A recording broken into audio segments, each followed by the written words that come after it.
Bienvenue. Aujourd'hui, on se penche sur un sujet qui fait rêver beaucoup d'étudiants. Partir faire ses études en Europe avec une bourse qui couvre presque tout. Oui, On va décortiquer le programme de bourse du gouvernement hongrois, le fameux Stipendium Hungaricum. exactement. Et pour ça, on a les documents officiels sous les yeux, ceux pour la session 2026-2027, l'appel à candidature et le guide du candidat. Et le but, c'est pas juste de lire le règlement. Non, pas du tout. L'idée, c'est vraiment de voir ensemble où sont les pièges, quelles sont les astuces et comment monter un dossier qui sort du lot. On va parler stratégie, en fait. Parfait. Alors, rentrons dans le vif du sujet. Ce programme, le Stipendium Hungaricum, j'ai l'impression que c'est bien plus qu'une simple aide financière. L'ambition semble plus large. C'est tout à fait ça. Il a été lancé en 2013 et le but est double. D'un côté, la Hongrie veut attirer plus d'étudiants internationaux pour booster ses universités. Logique ? Et de l'autre, c'est un véritable outil de diplomatie culturelle. Le programme repose sur des accords avec une centaine de pays, ce qu'ils appellent les partenaires d'envoi. Et ça fonctionne visiblement. Ah oui, ça marche très fort. En 2025, ils ont reçu 80 000 candidatures. 80 000 Oui, 80 000. Pour environ 400-500 places. Donc la compétition est bien réelle. C'est énorme. Ça veut dire que le package proposé doit être vraiment attractif. Concrètement, qu'est-ce qu'on obtient si on est sélectionné ? Alors, le package est très complet. D'abord, et c'est le point principal, une exonération totale des frais de scolarité. D'accord, déjà ça c'est énorme. Ensuite, une allocation mensuelle pour vivre. Elle est de 43 700 forints, ce qui fait à peu près 110 € pour les niveaux licence et master. Il y a aussi une contribution au logement, soit une place en résidence universitaire, si on a de dispo, soit une aide de 40 000 forints par mois, donc à peu près 100 €. Et l'assurance santé ? L'assurance santé est incluse aussi, oui. D'accord. Alors là, il faut qu'on s'arrête un instant. 110 € plus 100 € pour le logement, ça fait 210 € par mois. Les documents insistent beaucoup sur le mot « contribution ». Oui, et ils ont raison. Concrètement, à Budapest par exemple, ça représente quoi ? On paye son café du matin ou on peut vraiment vivre avec ça ? C'est la question cruciale. Et c'est une très bonne chose qu'il soit transparent là-dessus. La réponse est claire, non, ça ne couvre pas toutes les dépenses. C'est ce que je pensais. C'est une aide substantielle, mais il est impératif d'avoir des fonds personnels à côté. Un loyer en colocation à Budapest, c'est déjà plus que 100 €. C'est pour ça qu'ils mettent un calculateur de coût de la vie sur leur site. Pour éviter les mauvaises surprises. Voilà, la bourse est une base très solide, mais pas une prise en charge à 100%. C'est un point essentiel à clarifier. Il faut prévoir un budget en plus. Bon, j'imagine que, vu la compétition, le premier filtre, c'est de savoir si on a le droit de postuler. Qui peut tenter sa chance en tout ? Le tout premier critère, et il est non négociable, c'est la nationalité. Il faut être citoyen d'un des pays partenaires. Ah donc, y vivre ne suffit pas, il faut le passeport. Exactement. Et la deuxième condition, tout aussi importante, il faut être nominé officiellement par l'autorité de son propre pays. Comment ça ? C'est un processus en 2 temps. On postule en ligne en Hongrie, auprès de l'agence qui gère tout, la Tempus Public Foundation, et en parallèle, on doit suivre le processus de sélection de son propre pays.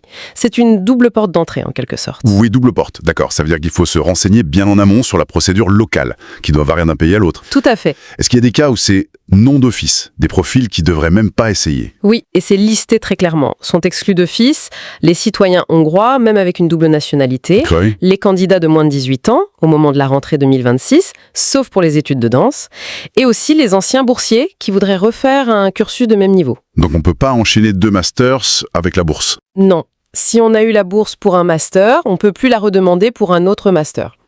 Et un dernier cas un peu technique, un étudiant qui est déjà en Hongrie et qui paye ses études de sa poche ne peut, en principe, pas postuler pour la bourse pour le même cycle. C'est pour éviter les transferts. C'est très clair. Bon, imaginons qu'on passe ce premier filtre. On est éligible. Vient le choix des études. L'offre a l'air immense. Ça couvre quoi exactement ? C'est très vaste. On peut postuler pour une licence, un master, et aussi pour ce qu'ils appellent un one-tier master. Un one-tier master, c'est-à-dire ? En gros, c'est un package. Au lieu de faire une licence puis un master séparément, pour des domaines comme la médecine, la pharmacie, l'architecture, on s'engage pour un cursus intégré de 5 ou 6 ans qui mène directement au diplôme de master. Ah oui, c'est un gain de temps et une garantie de continuité. Exactement. Et il y a aussi des programmes non diplômants, comme une année préparatoire pour apprendre le hongrois. Justement, le choix des programmes dans le formulaire. Les sources insistent énormément dessus, on peut en choisir 2. Et l'ordre est capital. Ça ressemble à un vrai choix stratégique. C'est le choix stratégique de la candidature. On peut choisir 2 programmes par ordre de préférence, et cet ordre n'est pas anodin du tout. Le dossier est d'abord envoyé à l'université de son premier choix. Et si on est refusé? Il part au deuxième choix. Mais le temps que ça arrive, il y a moins de place, moins de budget, les chances sont mathématiquement plus faibles. Et surtout, après le 15 janvier, impossible de changer cet ordre. Ça mérite une vraie réflexion. Ça peut donc être une erreur de mettre en premier choix un programme ultra compétitif si on a un deuxième choix plus sûr qui nous plaît aussi. C'est exactement ça. Je me souviens du cas d'un candidat brillant en informatique. Il avait mis en premier choix une université très prestigieuse, très demandée. En deuxième, un excellent programme, mais dans une fac moins connue. Et il a été refusé de justesse pour son premier choix. Le temps que son dossier soit évalué pour le second, les places financées par la bourse étaient déjà toutes prises. oh non! Il aurait été accepté directement s'il avait inversé l'ordre. C'est cruel, mais c'est comme ça que ça fonctionne. C'est une information capitale, ça. Et au niveau de la langue, il y a près de 900 programmes. Je suppose qu'on n'a pas besoin de parler hongrois. Non, heureusement. La grande majorité des cursus sont en anglais. On en trouve aussi quelques-uns en allemand ou en français. D'accord. Si on veut étudier en hongrois, on peut faire une année préparatoire de langue, qui est obligatoire et couverte par la bourse. Mais il y a un détail que je trouve fascinant. Ah oui, allez. Même si on étudie la physique nucléaire en anglais, on est obligé de suivre un cours de hongrois comme langue étrangère pendant la première année. Ah, c'est intéressant ça. Donc, même si on part étudier en anglais, on est obligé de se mettre au hongrois. C'est assez rare comme exigence, non? Ça doit être un choc pour certains.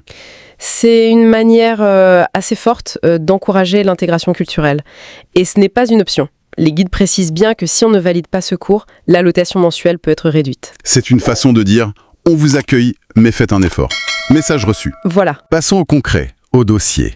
La date limite, c'est le 15 janvier 2026 à 14h, heure d'Europe centrale. Quels sont les documents à avoir absolument sous la main? Alors, tout se passe sur une plateforme en ligne qui s'appelle Dream Apply. Les documents clés, c'est la lettre de motivation, une preuve de niveau de langue, genre TOEFL, les diplômes déjà obtenus avec leur traduction certifiée, les relevés de notes et une copie d'une pièce d'identité, de préférence le passeport. Et le certificat médical? Ah, le certificat médical, attention, c'est particulier. Seuls les lauréats doivent le fournir et ils doivent l'apporter avec eux en Hongrie. Il ne doit pas dater d'avant le 1er novembre 2025. Attendez, ça veut dire que si on n'a pas encore son diplôme le 15 janvier, c'est fini? Ça doit éliminer énormément de candidats qui sont en dernière année. Si un document manque, le diplôme final, le test de langue ou même le passeport, on peut soumettre à la place une déclaration signée. Une déclaration? Oui, dans laquelle on s'engage à fournir le document manquant avant le 1er août 2026. C'est une flexibilité énorme. Ah oui, c'est bien ça. Mais le piège, c'est qu'il faut absolument téléverser cette déclaration signée avant la date limite. Si on oublie, le dossier est juste marqué incomplet et il est rejeté. C'est le détail administratif qui peut coûter une candidature. C'est le genre de détail qui fait toute la différence. Parlons de la lettre de motivation. Les guides disent que c'est une pièce centrale. Ils donnent le cahier des charges, une page minimum, Police Times New Roman 12. Mais entre nous, qu'est-ce qui fait la différence entre une lettre qui coche les cases et une qui impressionne vraiment le jury? Le piège, c'est de rester vague. Beaucoup de candidats écrivent des phrases comme « Je veux aider mon pays » ou « Je suis passionné par ce domaine ». C'est bien, mais ça ne dit rien. C'est un peu creux. Exactement. Une candidature qui se démarque, c'est celle qui raconte un projet. Par exemple, au lieu de dire « je veux aider mon pays », le candidat va dire « mon pays manque cruellement d'ingénieurs en traitement des eaux ». Le Master X de l'Université du Budapest est l'un des seuls à proposer un module sur la purification par membrane. À mon retour, je compte rejoindre l'Agence nationale de l'eau pour mettre en place ce protocole précis que j'aurai étudié. C'est beaucoup plus puissant. C'est précis, c'est crédible, ça montre que le candidat a fait ses recherches et qu'il a une vision. On passe d'une intention à un vrai plan d'action. Le programme ne finance pas juste un étudiant, il finance un projet dont l'étudiant est le porteur. C'est exactement l'idée. Ils veulent investir dans des gens qui auront un impact à leur retour. La lettre de motivation, c'est le seul endroit pour le prouver. Bon, le dossier est envoyé, la lettre est parfaite, on a cliqué sur Soumettre avant le 15 janvier à 14 heures. Que se passe-t-il ensuite?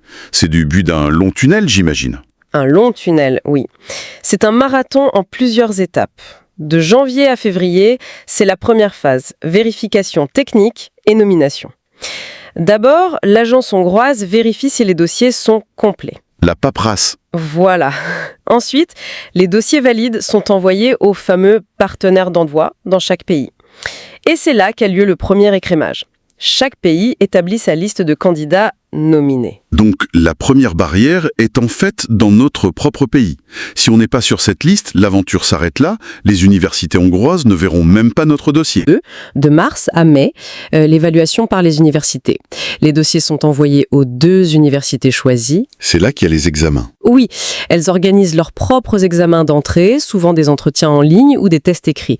Et il faut obtenir une note minimale de 56 sur 100 pour rester dans la course. C'est le test académique. Et après ce test, c'est la dernière ligne droite. Oui, la 3e et dernière étape, en mai-juin, l'allocation finale.